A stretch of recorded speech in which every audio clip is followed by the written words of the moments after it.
Hello everyone. Welcome to success with Rai academy. 8 मई 2021 के दैनिक जागरण के राष्ट्रीय संस्करण को आज के इस वीडियो में हम डिस्कस करेंगे। तो चलिए वीडियो को शुरू करते हैं। सबसे पहली जो न्यूज़ है वो केंद्र सरकार पर सुप्रीम कोर्ट ने दी है कि सख्ती पर मजबूर ना करें।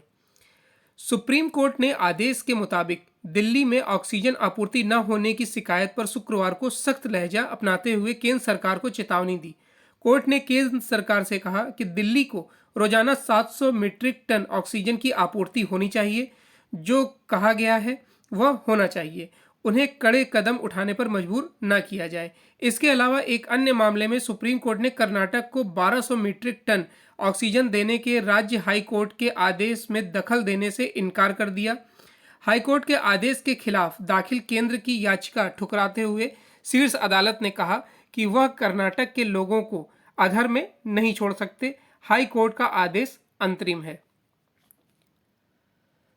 तो केंद्र सरकार द्वारा कई बार ये बोला जा रहा है कि अभी ऑक्सीजन की कमी नहीं है। जब कमी नहीं है तो फिर जितना राज्यों को चाहिए उतना उपलब्ध क्यों नहीं कराया जा रहा है। शायद ऑक्सीजन देने में भी केंद्र सरकार द्वारा भेदभाव अपनाया जा रहा है। नेक्स्ट न्यूज़ है, देखिए ये इसलिए लिया गया है क्योंकि बहुत से स्टूडेंट हैं जो वीडियो देखते हैं और एसएससी की तैयारी करते हैं। एसएससी ने स्थगित कर दी हैं 3 परीक्षाएं। कोरोना संक्रमण के कारण भर्ती परीक्षाओं के स्थगित होने का सिलसिला जारी है। इसके तहत शुक्रवार को कर्मचारी चयन आयोग यानी एसएससी ने 3 परीक्षाओं को स्थगित कर दिया है। 2 परीक्षाएं पहले ही स्थगित की जा चुकी हैं। इससे स्थगित परीक्षाओं की संख्या अब 5 हो गई है। स्थगित परीक्षाओं की नई तारीख स्थिति सामान्य होने पर घोषित की जाएगी। कंबाइंड हायर सेकेंडरी यानी 10+2 लेवल टीयर 1 और परीक्षा 2020 की तारीख 21 व 22 मई को प्रस्तावित थी। वहीं कंबाइंड ग्रेजुएट लेवल टीयर 1 परीक्षा 2020 को 29 मई से 7 जून तक आयोजित किया जाना था। दोनों परीक्षाओं को स्थगित कर दिया गया है और असम राइफल्स में कांस्टेबल यानी जीडी, सीएपीआरएफ, एनआईए, एसएसएफ और राइफलमैन जीडी परीक्षा 2021 मई के प्रथम सप्ताह में होनी थी।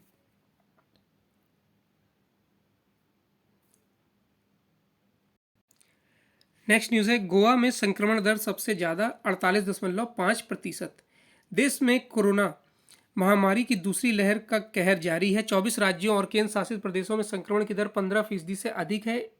इसमें सबसे ज़्यादा गोवा में संक्रमण दर 48.5% है। यानी वहाँ जितने लोगों की जांच की जा रही है उनमें से करीब हर दूसरा व्यक्ति संक्रमित पाया जा रहा है। केंद्रीय स्वास्थ्य मंत्रालय में अतिरिक्त सचिव आरती आहूजा ने कहा कि गोवा के साथ ही महाराष्ट्र, कर्नाटक, हरियाणा और बंगाल समेत 24 राज्यों और केंद्र शासित प्रदेशों में कोरोना संक्रमण की दर 15% से अधिक है, जबकि 9 राज्यों में 5 से 15% संक्रमण दर है। 3 राज्यों में संक्रमण दर 5% से कम है। उन्होंने बताया कि संक्रमण दर के मामले में हरियाणा 36.1% दूसरे नंबर पर है। तीसरे नंबर पर बंगाल है जहां संक्रमण दर 33.1% है। कर्नाटक, दिल्ली और राजस्थान में यह 29.9% और छत्तीसगढ़ और मध्य प्रदेश में 27.9% है। सबसे ज्यादा संक्रमितों वाले महाराष्ट्र में संक्रमण की दर 23.5% है।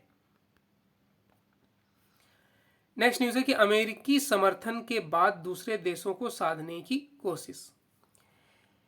कोविड-19 वैक्सीन को बौद्धिक संपदा अधिकार नियमों से बाहर रखने के भारतीय प्रस्ताव का अमेरिका ने तो समर्थन कर दिया है, लेकिन अभी भी कई अमीर देश इसके खिलाफ लामबंद होते दिख रहे हैं। अमेरिका व यूरोप की फार्मा कंपनियों की मजबूत लॉबी इस प्रस्ताव की राह में खड़ी होती दिख रही है। ऐसे में भारत ने भी इसको लेकर अपनी कूटनीतिक सक्रियता बढ़ा दी है। शुक्रवार को प्रधानमंत्री नरेंद्र मोदी ने जब ऑस्ट्रेलिया के प्रधानमंत्री स्कॉट मॉरिसन से बात की तो इस बारे में उनका समर्थन मांगा।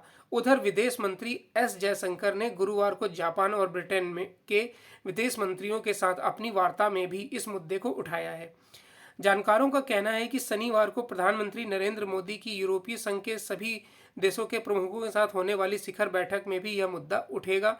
यूरोपीय संघ की तरफ से तो कहा गया है कि वह भारत व दक्षिण अफ्रीका के इस प्रस्ताव पर विचार करेगा, लेकिन यूरोपीय संघ के कई शक्तिशाली देश इस प्रस्ताव को लेकर बहुत उत्साहित नहीं हैं। नेक्स्ट न्यूज़ है कि वैश्विक कार्यबल की संचालन समिति में शामिल हुए सुंदर पिचाई और पुनीत रंजन। भारतीय मूल के 3 मुख्य सीईओ को भारत में कोरोना वायरस महामारी से लड़ने के लिए बनाए गए वैश्विक कार्यबल की संचालन समिति में शामिल किया गया है। इसमें गूगल के सीईओ सुंदर पिचाई, डेलाइट के सीईओ पुनीत रंजन और एडोब के सीईओ शांतनु नारायण शामिल हैं। ये तीनों शीर्ष अधिकारी महामारी से लड़ाई में भारत की मदद के लिए अमेरिकी कंपनियों को एकजुट करने में सक्रिय रहेंगे। जिन अन्य अधिकारियों को संचालन समिति का सदस्य बनाया गया है उनमें बिल एंड मेंडिला गेट्स फाउंडेशन के सीईओ मार्क सुजमैन और यूएस चैम्बर ऑफ कॉमर्स की सीईओ सुजेन क्लार्क शामिल हैं। स्टार्टअप लिस्टिंग के नए मानक लागू। पूंजी बाजार नियामक सेबी ने स्टार्टअप कंपनियों के लिए शेयर बाजारों में सूचीबद्धता के आसान मानक अधिसूचित कर दिए हैं। इसका मकसद अधिक से अधिक स्टार्टअप कंपनियों को सूचीबद्धता के लिए प्रेरित करना है। आसान किए गए मानकों में पात्र निवेशकों को अपनी मर्जी से शेयर जारी करने का विशेष अधिकार भी शामिल है। इस सप्ताह बुधवार को जारी 2 अधिसूचनाओं के अनुसार इन्वेस्टर्स ग्रोथ प्लेटफॉर्म पर सूचीबद्धता के फ्रेमवर्क में बदलाव किए गए हैं। इस बारे में एक प्रस्ताव को सेबी के निदेशक बोर्ड ने इस वर्ष मार्च में मंजूरी दे दी थी। नए बदलावों के तहत सूचीबद्ध स्टार्टअप कंपनियों की गैर सूचीबद्धता के लिए जरूरतों और कागजी प्रतिक्रियाओं को भी आसान कर दिया गया है। इसके साथ ही शेयर बाजारों के मुख्य सूचकांकों में सूचीबद्धता के लिए भी मानक आसान किए गए हैं। देश भर में स्टार्टअप कंपनियों को जिस तरह से बढ़ावा मिल रहा है और युवा उद्यमी सामने आ रहे हैं, उसे देखते हुए यह बेहद जरूरी था कि शेयर बाजार के प्रमुख प्लेटफॉर्म्स तक ऐसी कंपनियों की पहुंच की प्रक्रिया आसान हो। नए मानकों में एक बड़ा बदलाव यह है कि शेयर जारीकर्ता स्टार्टअप कंपनियां या सूचीबद्ध होने को तैयार स्टार्टअप के पास कम से कम 25% इश्यू पूंजी 2 वर्षों तक होनी जरूरी थी। वित्त मंत्रालय को भी अब आर्थिक विकास में गिरावट की आशंका। अब वित्त मंत्रालय भी मान रहा है कि कोरोना की दूसरी लहर का देश के आर्थिक विकास पर असर दिख रहा है। शुक्रवार को वित्त मंत्रालय की तरफ से जारी मासिक रिपोर्ट में कहा गया कि कोरोना की दूसरी लहर से चालू वित्त वर्ष की पहली तिमाही यानी अप्रैल से जून 2021 की आर्थिक विकास दर में गिरावट की आशंका है। हालांकि कोरोना की पहली लहर के मुकाबले दूसरी लहर का आर्थिक विकास पर नहीं के बराबर असर रहेगा। वित्त मंत्रालय को एक बार फिर से कृषि क्षेत्र से अर्थव्यवस्था और ग्रामीण आर्थिक गतिविधियों को समर्थन मिलने की उम्मीद है। आर्थिक कार्य विभाग की तरफ से अप्रैल के लिए जारी मासिक रिपोर्ट में कहा गया है कि कोरोना की दूसरी लहर में रोजाना आने वाले मामलों की संख्या नए शीर्ष पर पहुंचती दिख रही है। रोज होने वाली मौत और संक्रमण की दर अर्थव्यवस्था की रिकवरी के लिए चुनौती पैदा कर रही है। नेक्स्ट न्यूज है कि मजबूती से लड़े तो रोक सकते हैं तीसरी लहर। देश कोरोना महामारी की दूसरी लहर का सामना कर रहा है। इस लहर के कहर के बीच तीसरी लहर का अंदेशा भी लोगों को डराने लगा है। इन आशंकाओं के बीच देश के मुख्य वैज्ञानिक सलाहकार के विजयन राघवन ने कहा है कि अगर अभी हम महामारी को मजबूती से लड़े तो तीसरी लहर को आने से रोक सकते हैं। इसके लिए जरूरी है कि कड़े कदम उठाए जाएं और राज्यों से लेकर जिले व शहर के स्तर तक उनका सख्ती से पालन हो। बुधवार को विजय राघवन ने कहा कि वायरस खुद को लगातार बदल रहा है, ऐसे में तीसरी लहर का आना तय है। इसी बात को आगे बढ़ाते हुए उन्होंने स्पष्ट किया कि बचाव, निगरानी, कंटेनमेंट, इलाज और जांच को लेकर तय निर्देशों का पालन किया जाए तो काफ़ी हद तक संभव है कि हर जगह तीसरी लहर न देखनी पड़े। सतर्कता से यह भी हो सकता है कि शायद कहीं भी इस लहर का सामना ना करना पड़े। यह सफलता इस बात पर निर्भर करेगी कि निर्देशों का पालन कितनी सख्ती से किया गया है। दूसरी लहर के थमने के सवाल पर उन्होंने कहा कि कुछ जगहों पर यह लहर धीमी पड़ने लगी है। अब है एडिटोरियल पेज। एडिटोरियल पेज में पहला आर्टिकल है दुनिया को सही संदेश देने का समय, और यह आर्टिकल लिखा है विदेश मंत्रालय में सचिव रहे विवेक काटजू द्वारा। 5 राज्यों के विधानसभा चुनाव परिणाम नए सिरे से यह संकेत देने वाले हैं कि कांग्रेस मुक्त भारत के हालात बन रहे हैं, लेकिन आज देश की जनता की सबसे बड़ी मांग कोरोना मुक्त भारत की है। लोग फिलहाल केंद्र और राज्य सरकारों के साथ साथ समूचे राजनीतिक वर्ग से यह चाहते हैं कि वे दलगत भावना और वैचारिक आग्रह से ऊपर उठकर काम करें। यह मांग इस कारण से बहुत स्वाभाविक है कि देश विभाजन के बाद अपने सबसे मुश्किल दौर से जूझ रहा है। प्रधानमंत्री नरेंद्र मोदी ने कोरोना की दूसरी लहर को उचित ही तूफान की संज्ञा दी है। यह सच में एक तूफान ही है जो लोगों की जान पर आफत बनकर टूटा है। तमाम परिवारों ने अस्पतालों में बेड या ऑक्सीजन न मिलने और कई मामलों में उपचार के अभाव में अपने प्रियजनों को खो दिया है। भारतीय राजनीतिक वर्ग के लिए यह ऐसा समय है जब जनता को यह संदेश दे कि महामारी जैसी बड़ी चुनौतियों से निपटने के लिए वे अपने मतभेद भुलाकर एकजुट होकर काम करने में सक्षम हैं। इस मिशन की मिसाल मोदी को ही थामनी होगी, जो निर्विवाद रूप से देश की सबसे बड़ी राजनीतिक हस्ती हैं और लोगों पर उनका गहरा प्रभाव भी है। यदि प्रधानमंत्री कोई पहल करते हैं तो अन्य नेताओं को भी उतनी ही बड़ी जिम्मेदारी देनी होगी। वे उस पहल पर सकारात्मक प्रतिक्रिया दें। राजनीतिक वर्ग की एकजुटता से ही विमर्श की धारा बदली जा सकती है। इससे ही दुनिया यह समझेगी कि भारत में राजनीतिक दलों के बीच भले ही मतभेद हों, लेकिन आपदा काल में वे एक हो जाते हैं। देश की जनता को भी नेताओं की एकजुटता से प्रेरणा और हौसला मिलेगा। विदेश मंत्री जयशंकर पिछले दिनों G7 सम्मेलन के लिए लंदन गए। यह पश्चिमी देशों की अग्रणी अर्थव्यवस्थाओं का समूह है।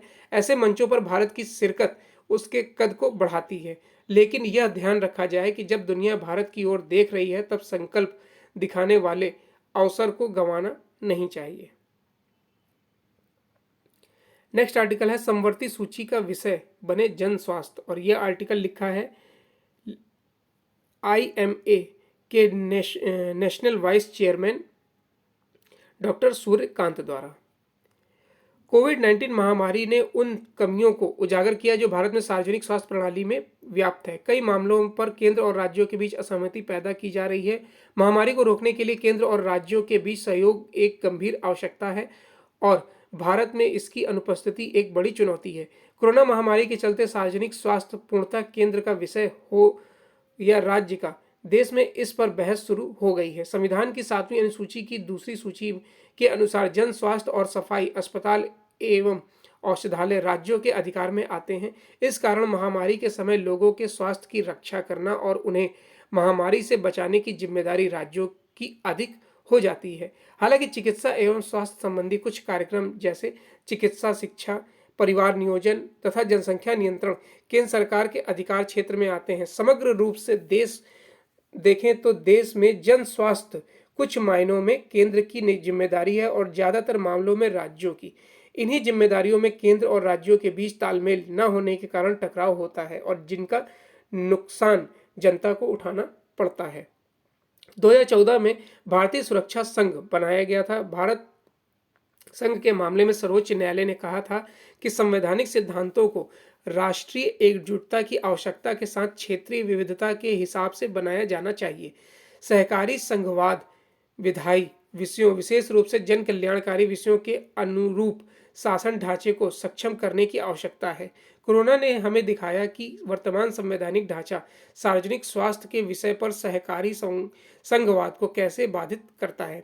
सार्वजनिक स्वास्थ्य को राज्य सूची से समवर्ती सूची में रखना विकेंद्रीकरण की अवधारणा के लिए विरोधाभासी नहीं होगा, क्योंकि इस अवस्था में राज्यों को केंद्र से सार्वजनिक स्वास्थ्य हेतु वित्त के लिए बेहतर सौदेबाजी की शक्ति प्रदान करेगा और उन्हें यह अवसर देगा कि वे अनुसूचित आवंटन के लिए केंद्र को जिम्मेदार ठहरा सकें। एकजुटता का अभाव, तीसरा आर्टिकल है हमारा। कोरोना संक्रमण की दूसरी लहर के कारण देश गहन संकट में है, लेकिन राजनीतिक वर्ग के रुख रवैये से यह बिल्कुल नहीं लगता कि वह इस मुसीबत का मिलकर सामना करने को तैयार है। कोरोना के कहर से बचने के लिए उठाए जा रहे कदमों के बीच केंद्र और राज्यों के बीच तकरार और टकराव का सिलसिला किस तरह खत्म होने का नाम नहीं ले रहा है।